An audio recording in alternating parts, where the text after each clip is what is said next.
Hello Bluppers, welcome back to Blup 101 series. We are back with another video in this series, and in this tutorial video, we will be delving deep into the use of group option in Blup.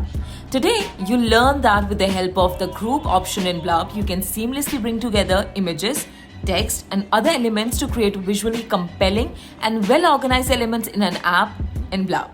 So, this is what we are going to create by the end of this video. Okay, now let's begin by creating a right detail style to showcase how the group option functions within Blup. To start, employ the rectangle tool to craft a rectangular shape like this. Now, let's incorporate an image within by utilizing the fill property, and we'll be selecting the image, and the image will depict the vehicle. There we go.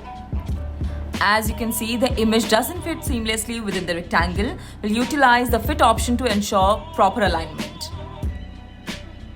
Next, let's remove the border surrounding the image. Simply click here and the border will be removed.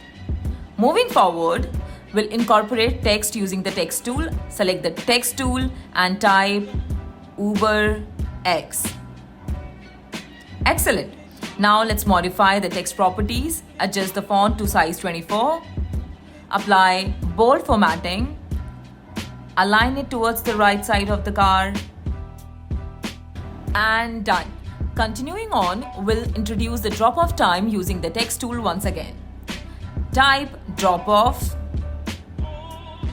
1800, which translates to 6 p.m. Adjust the font size of this text to 16, applying a light 300 style, and align it appropriately beneath the Uber X text. Okay, aligning it properly. And done.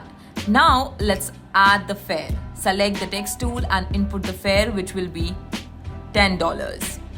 Adjust the font size to 32, applying a semi-bold style.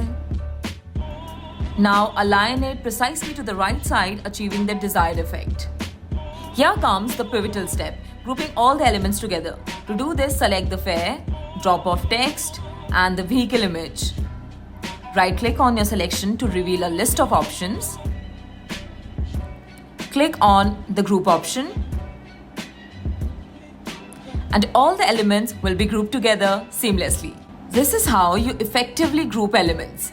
Additionally, you can employ shortcut keys to accomplish grouping. For Windows users, it is Ctrl+G, and for Mac users, it is Command+G.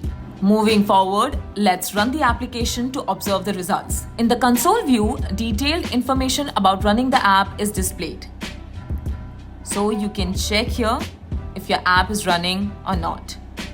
Awaiting a few minutes to allow the app to load fully. So waiting. I think it will take about 4 to 5 minutes for the app to get fully loaded. It says, loading your app. After the brief wait, our app is now up and running, presenting the group details. This showcases how the grouping feature is utilized in Blup. I encourage you to give this a try as we prepare for our next video, which will focus on the list view option in Blup.